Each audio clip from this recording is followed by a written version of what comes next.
આ સૃષ્ટિ ભગવાનમય છે વાલા. આપણે આ વિરાટના જ એક અંશ છીએ. એટલે અહીંયા વૈયક્તિક સ્વતંત્રતાને એટલું બધું મહત્વ નથી આપવામાં આવ્યું. મારે મારા સમાજ માટે થઈ અને જે જતું કરવું જોઈએ એને માટે હું તૈયાર રહું. મારે મારા પરિવાર માટે થઈને જે કંઈ સમર્પણ કરવું જોઈએ એના માટે થઈ હું તૈયાર રહું. હું કોઈના ઉપર બોજો ન બનું, હું કોઈકને ઉપયોગી બનું. યોગી બનવું હોય તો પહેલાં ઉપયોગી બનો. किसी के काम जो आए उसे इंसान कहते हैं और पराया दर्द अपनाए उसे इंसान कहते हैं. यूँ भरने को तो दुनिया में पशु भी पेट भरते हैं, लेकिन पथिक जो बांट कर खाए उसे इंसान कहते हैं और किसी के काम जो आए उसे इंसान कहते हैं. કથાઓના માધ્યમથી આપણને શાસ્ત્રોની આ વાણી સાંભળવા મળે છે. ધર્મની જગ્યાઓમાં જઈએ ને ત્યારે ઓલિયા સાધુ પુરુષોની સેવાને જોઈને આપણને પ્રેરણા મળે છે. ઋષિઓ, જ્ઞાની પુરુષો, સત્વશીલ સાહિત્ય લખનારા સાહિત્યકારો, આ બધાથી આપણને માર્ગદર્શન પ્રાપ્ત થાય છે. એટલા માટે કરહી સદા સત્સંગ. રાજા પરીક્ષિતને શ્રી સુખદેવજી મહારાજ કથા સંભળાવે છે. ભગવાનની લીલાઓની કથા. નિર્ગુણ નિરાકાર બ્રહ્મ એ જ ભક્તોની ભક્તિને વશીભૂત થઈ સગુણ સાકાર બનીને આવે ત્યારે એનાથી સંબંધિત 4 વસ્તુનું બહુ મહત્વ છે. રૂપ, નામ, લીલા અને ધામ. ભગવાનનું રૂપ. ભગવાન ભક્તોને માટે રૂપ બનાવે. રામ રૂપ હોય, કૃષ્ણ રૂપ હોય, પરાંબા ભગવતીના રૂપે, શિવરૂપ, આ બધા એના જ રૂપ છે. એમાં નાનું મોટું કોઈ નથી વાલા. હા, તમે એક રૂપને ભજો, એક નિષ્ઠ રહો, અનન્ય ભાવથી ભજો એ બરાબર. પણ અનન્યતા કે અનન્ય ભાવનો અર્થ એવો નથી કે બીજાને ઉતારી પાડવાના. તો પાછા તમે બીજી રીતે ફસાશો. એટલે એ ન થવું જોઈએ. તમે તમારા ઉપાસ્ય દેવને અનન્ય ભાવે ભજો અને એને જ બધા રૂપમાં જુઓ. કારણ કે આ બધા જ રૂપ એના છે, મારા ઈષ્ટના જ બધા રૂપ છે. સિય રામમય સબ જગ જાની, તુલસીદાસજી કહે. કારણ કે સીતારામ એ એનો ઈષ્ટ છે અને સીતારામ પ્રત્યે એને અનન્ય ભક્તિ છે. એટલે સિય રામમય સબ જગ જાની. પણ બધા જગત આખાને સીતારામમય જોઈ કરવું પ્રણામ જોરી જુગપાની. બધા એને પ્રણામ, કોઈને ઉતારી પાડવાની વાત નહીં. કરવું પ્રણામ જોરી જુગપાની. નરસિંહ મહેતા કહે છે, સકળ લોકમાં સૌને વંદે, નિંદા ન કરે કે ની રે, વાચ કાચ મન નિશ્ચલ રાખે, ધન ધન જનની તેની રે. ઘણીવાર આપણે પોતે આપણી જાતને મહાન બતાવવામાં અથવા તો આપણાને મહાન બતાવવામાં ક્યારેક આપણે અજાણતા જ આપણે પોતે નીચા પડી જતા હોઈએ છીએ. જે માણસ પોતે પોતાના મોઢે પોતાના વખાણ કરે એ હકીકતમાં પોતાનો મહિમા નથી વધારતો, ઉલટાનો પોતાની જાતને નીચે પાડે, હેઠો પાડે. કારણ કે આત્મશ્લાઘા એ મૃત્યુ છે. ઘણા લોકો બહુ આત્મમુગ્ધ હોય, પોતાના પ્રત્યે મુગ્ધ. એને એમ થાય કે અમારા જેવું કોઈ નહીં, મારા જેવું કોન્યોસ્તિ સદૃશો મયા. આવું એક અભિમાન મનમાં આ અજ્ઞાનને કારણે થાય છે.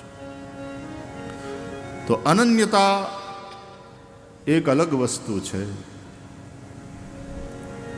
અનન્ય ભક્તિમાં અનન્યતા તો હોવી જ જોઈએ. ભગવાન પણ કહે છે, અનન્યાંશ ચિંતયંતો મામ યે જના પર્યુપાસતે તેષામ નિત્યાભિયુક્તાનામ યોગક્ષેમમ વહામ્યહમ.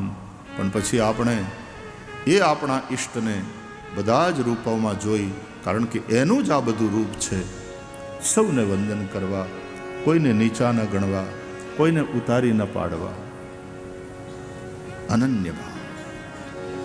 અરે તુલસીદાસજી વૃંદાવનમાં ગયા ને તો એ પેલી કથા છે ને પ્રસિદ્ધ, કે બાંકે બિહારીના મંદિરમાં ગયા તો તુલસીદાસજી બાંકે બિહારીને તે ત્યાં સુધી પ્રણામ. જો તુલસીદાસજી કહે છે, મને ખબર છે જે મારો રામ છે ને એ જ આ કૃષ્ણ છે, એમાં કોઈ ભેદ નથી. પણ મને હે મારા નાથ તારું રામરૂપ ગમે છે. એટલે તુલસી મસ્તક તબ નમે જબ ધનુષ બાણ લો હાથ.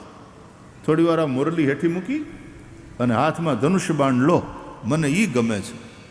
અને પછી ભગવાન પણ એવા રાજી થયા કે મુરલી મૂકી અને બાંકે બિહારીએ દશરથ અજીર વિહારીના રૂપમાં હાથમાં ધનુષ બાણ લઈ અને રામ રૂપે દર્શન આપ્યા તુલસીદાસજીને. અને તુલસીદાસજીએ પ્રણામ કર્યા. આ તુલસીદાસજીની અનન્ય ભક્તિ. પણ કૃષ્ણને ઉતારી પાડવાની વાત નહીં. એને ખબર છે કે તું ઈ જ છે, રામ પણ ઈ જ છે, કૃષ્ણ પણ ઈ જ છે. પણ મારું રૂપ રામ રૂપ, મારું મન રામ રૂપમાં રમી ગયું છે. એટલે પ્રભુ મને એ રૂપે દર્શન આપો. तो भगवान अपने भक्तों के लिए रूप बनाते हैं. भक्ति मार्ग में आ रूप स्वरूपનું બહુ મહત્વ છે. પુષ્ટિ સંપ્રદાયમાં પણ સ્વરૂપની સેવાનું મહત્વ છે. નિધિના એ 7 સ્વરૂપ. પધરાવો પધરાવો 7 સ્વરૂપ સેવા, આરોગાવો મીઠા મેવા, વૈષ્ણવને લાભ ઘણો લેવા, ધન્ય શ્રી યમુના કૃપા કરી શ્રી ગોકુળ વ્રજ સુખ આપજો. વ્રજની રજમાં અહર્નિશ અમને સ્થિર કરીને સ્થાપજો. એ વૈષ્ણવોને માટે વ્રજનું મહત્વ છે, યમુનાજીનું મહત્વ છે. ગંગાજીનું એટલું નહીં, એટલું યમુનાનું મહત્વ છે.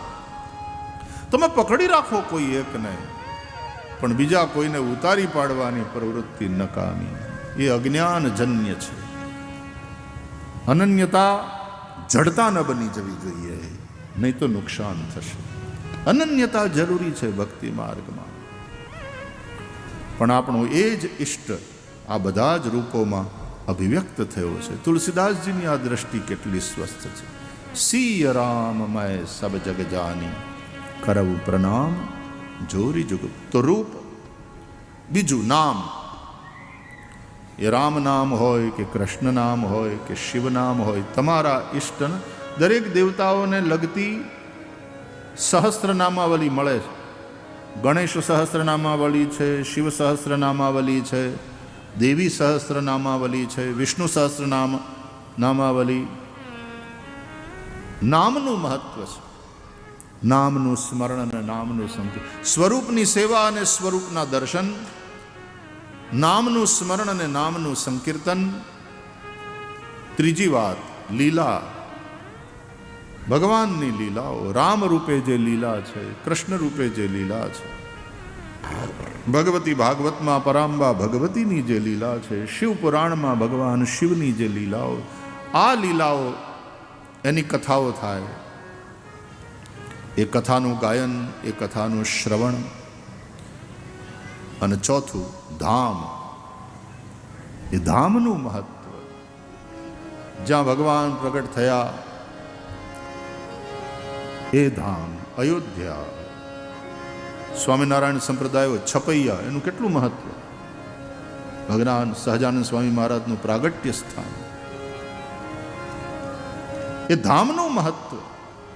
જ્યાં જ્યાં એમની લીલાઓ થઈ છે, દ્વારકા ધામ, બદરી ધામ, આ બધા ધામ.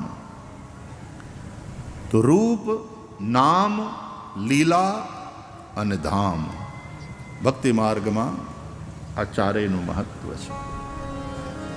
એટલે મથુરા હોય જ્યાં ભગવાનનું પ્રાગટ્ય થયું, ગોકુળ, વનરાવન જ્યાં ભગવાનની બાલ લીલાઓ થઈ, અને પછી દ્વારકા જ્યાં ભગવાન સૌથી વધારે રહ્યા દ્વારકાધીશ રૂપે. અને આપણો એ ખાળીઓ ઠાકર, આપણો દ્વારકાધીશ પ્રભુ, હાલો તમે ક્યારના બેઠા છો ને હજી ગઈકાલનો હુડારાસનો નશો હજી ઉતર્યો નથી બાપુ. એ મથુરામાં વાગી મોરલી, ગોકુળમાં કેમ રે વાય રે રાયરણ છોડજી, હોના નાહી ડોળે કે દ્વારકામાં દીવા બળે. હે મથુરામાં વાગી મોરલી, ગોકુળમાં કેમ રે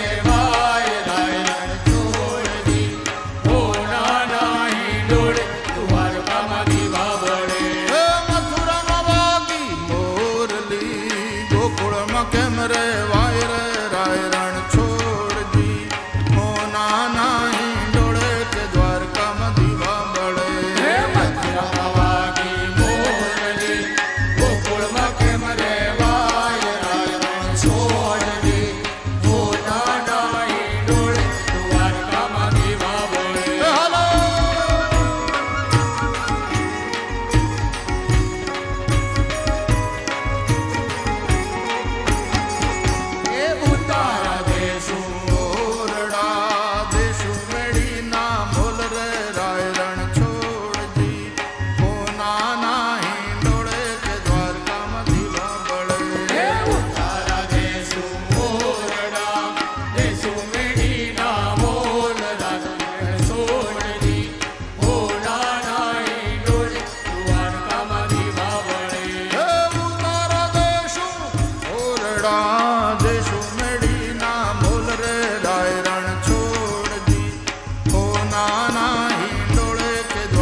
પાઘડી વાળા બધા ગોવાળ જાવ અહીં આવી જાવ ઉતરાવી જાવ માત્ર પાઘડી વાળા તમારા ડ્રેસ વાળા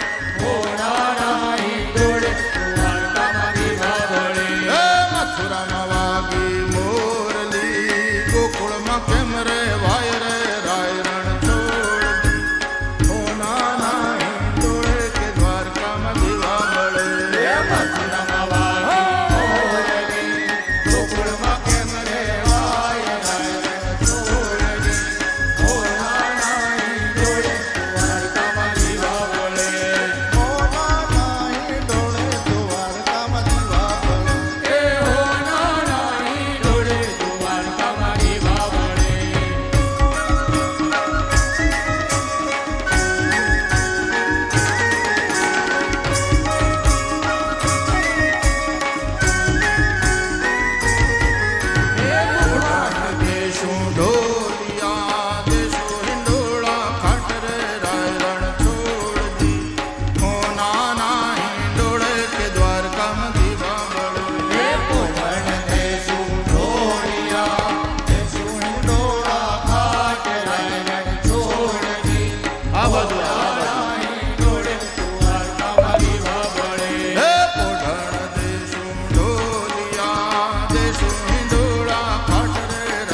દેશુ પીડેલા પાન રાયરણ છોડજી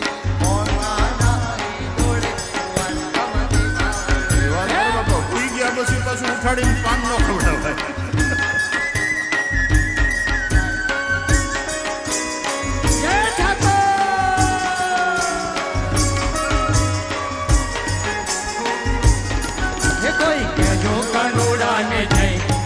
હળી વગાડે કોઈ કેજો કાનોડાને જય કેવો હળી વગાડે કોઈ.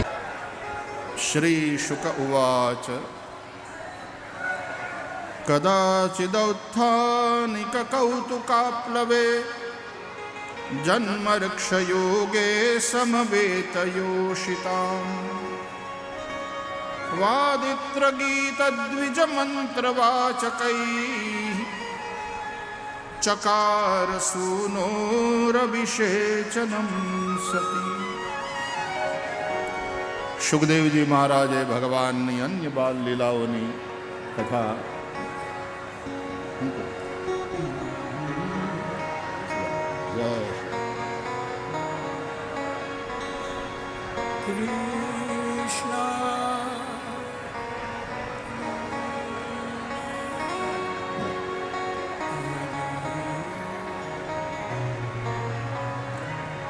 ભગવાનની અન્ય બાલ લીલાઓની કથા શ્રી સુખદેવજી મહારાજે સંભળાવી.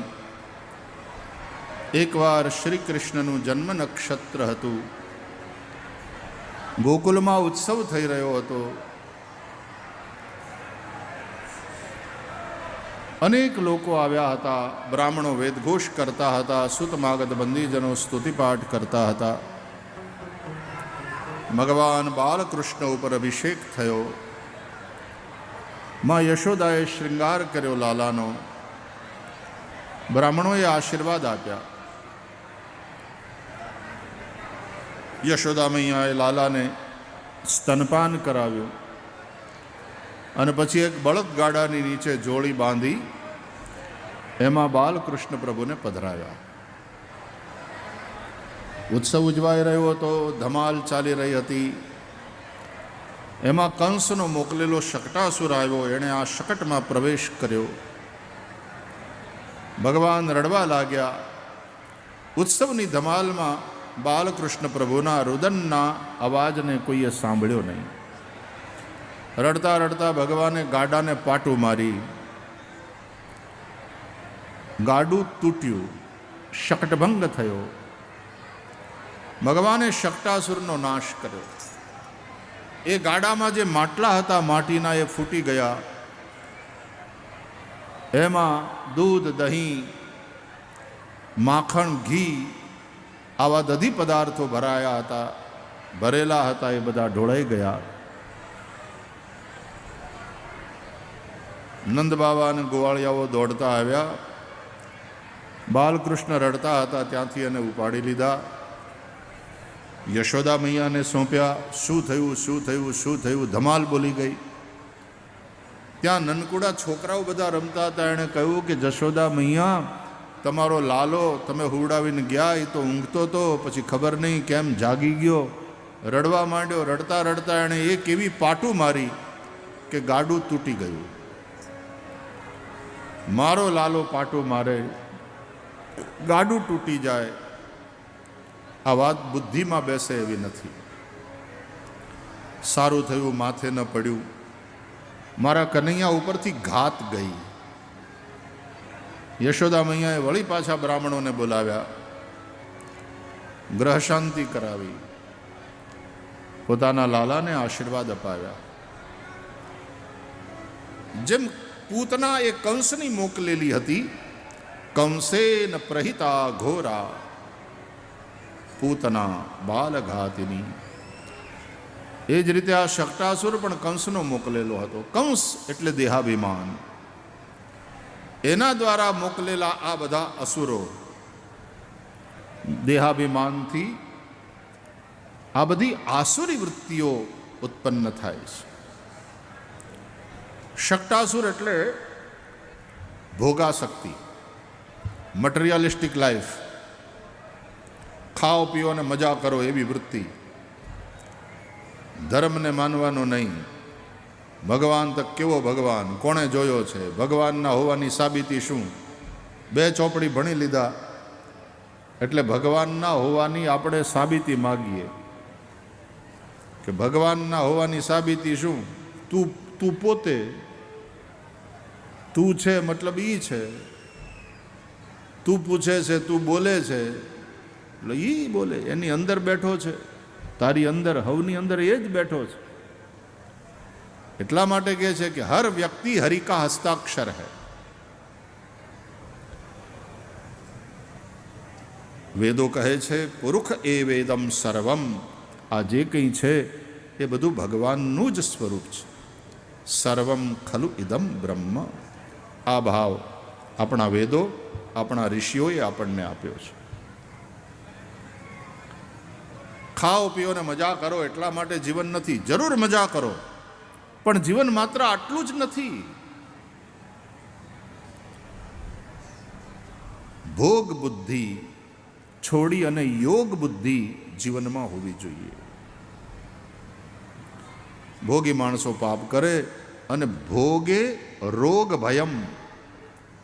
ભોગી માણસોને અનેક રોગ થાય, દુઃખી થાય. અવિદ્યા પૂતનાનો નાશ થયા પછી શકટભંગ, શકટાસુરનો નાશ થયો. જ્યાં સુધી અવિદ્યા હશે જીવનમાં, ત્યાં સુધી મટીરિયાલિસ્ટિક લાઈફ હશે તમારી, ત્યાં સુધી ભોગવાદી જીવન. આજે ઉપભોક્તાવાદ આખા વિશ્વમાં વધ્યો છે ને, એને કારણે જ અશાંતિ ઊભી થઈ છે.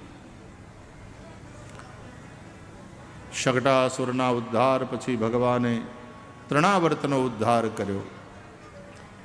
દૈત્યો નામના તૃણાવર્ત કંસભૃત્ય પ્રણોદિત ચક્રવાત સ્વરૂપેણ જહારાસીનમર્ભકમ. એ વંટોળિયાનું રૂપ લઈને આવ્યો. ऐसी तेज आंधी चली, ऐसी धूल उड़ी, मुहूर्तम अभवद गोष्ठम रजसा तमसावृतम. થોડી વારમાં આખું ગોકુળ ધૂળની ડમરી, ધૂળ ધૂળ ધૂળ થઈ ગયું. રજસાવૃતમ, સૂર્યનારાયણ ઢંકાઈ ગયા. તમસા એટલે અંધકારથી આવૃત થયું. ચારે બાજુ અંધારું, ધોળે દિવસે અંધારું, અને એવી ધૂળની ડમરી ચડી. એવો ભયંકર ચક્રવાત, એવું તોફાન આવ્યું. કૃષ્ણ પરમાત્માને જ્યાં બેસાડી રમકડા દઈ માં જશોદા કામે ગયા હતા, આ વંટોળિયો ચક્કર ફરતો ફરતો ત્યાં આવ્યો અને બાલકૃષ્ણ પ્રભુને લઈ ઉડાકર લે ગયા આકાશ में. ભગવાનને મજા આવી. મામાએ હેલિકોપ્ટર મોકલાવ્યું. ભાણિયાભાઈને મામા હારા હારા રમકડા મોકલાવે છે.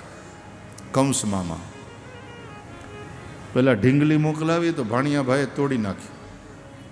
પછી ગાડી મોકલાવી, એ તોડી નાખી. ઘણા ભાણિયાભાઈ બહુ તોફાની હોય.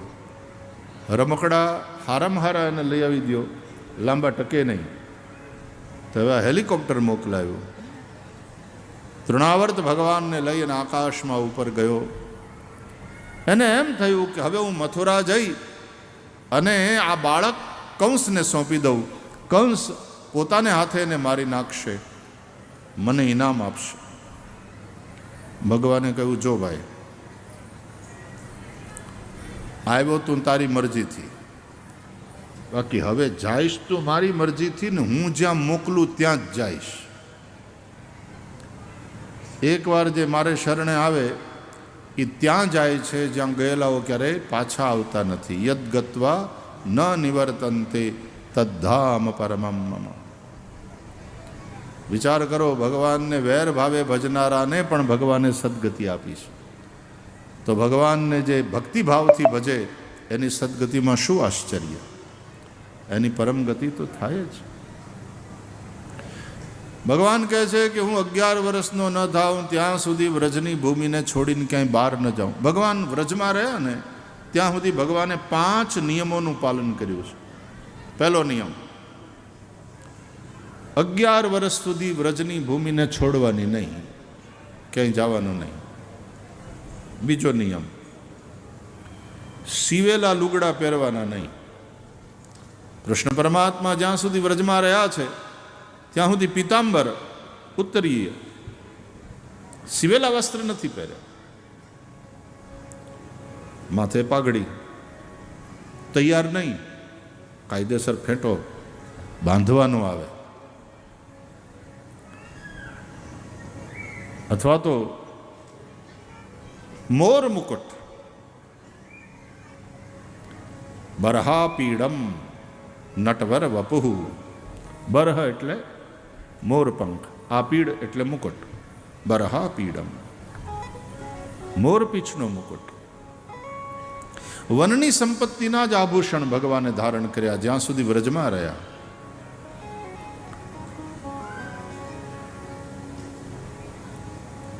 એટલે સીવેલા વસ્ત્ર પહેરવા નહીં.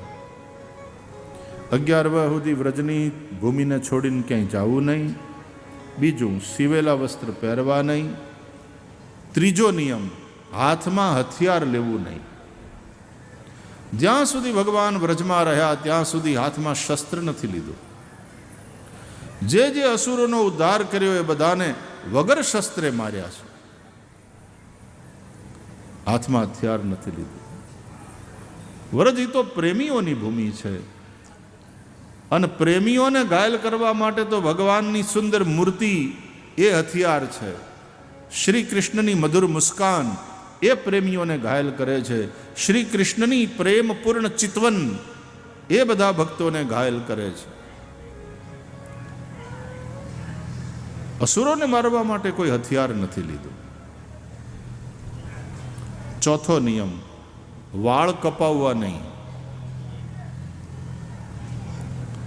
ત્યાં સમયે સમયે વાળ કાપવા વાળા ભાઈ આવતા હતા અને એ હારા વાળ કાપીને જતા હતા, એવું ક્યાંય વર્ણન નથી.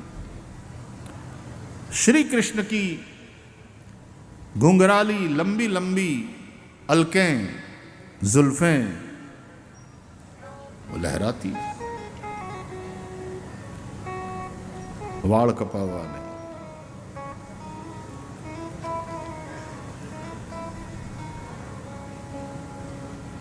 અગિયાર વર્ષ સુધી ક્યાંય જવું નહીં, પહેલો નિયમ. સિવેલા વસ્ત્ર પહેરવા નહીં, બીજો નિયમ. ત્રીજો નિયમ કયો? હે, તમે સાંભળો છો કે નહીં? ત્રીજો નિયમ કયો કીધો?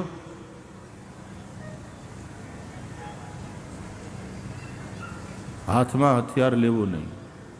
ચોથો નિયમ શું કીધું?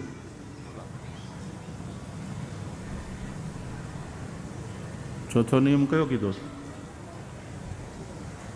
નહીં, ચોથો નિયમ કયો કીધો? 4 નિયમની વાત થઈ.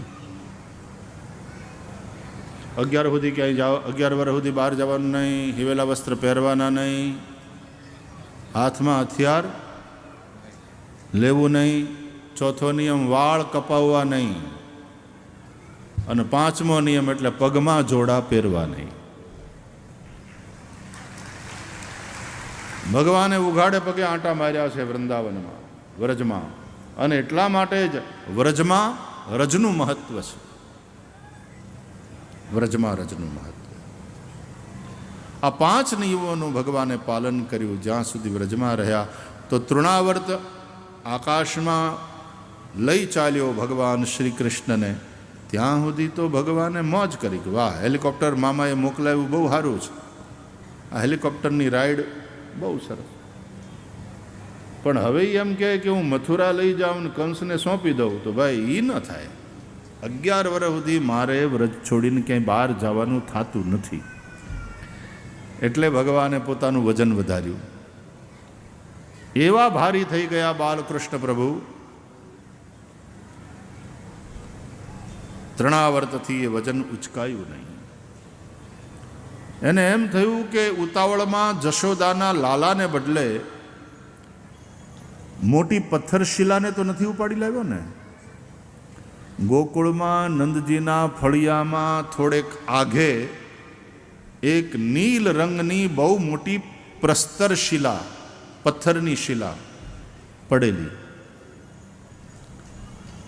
ગોપીઓની માથે લુગડા હુકવતી, અને હાંજ પડે નંદ બાબા એના ઉપર ચડીને આમ નેજવું કરીને જોતા કે ગાયું આવે છે કે નહીં પાછી ધણમાંથી. તૃણાવર્તને એમ થયું કે ઉતાવળમાં ને ઉતાવળમાં નંદના લાલાને બદલે એ નીલ રંગની પથ્થરશિલા તો ઉપાડી નથી લાવ્યો. વજન ઉચકાયું નહીં.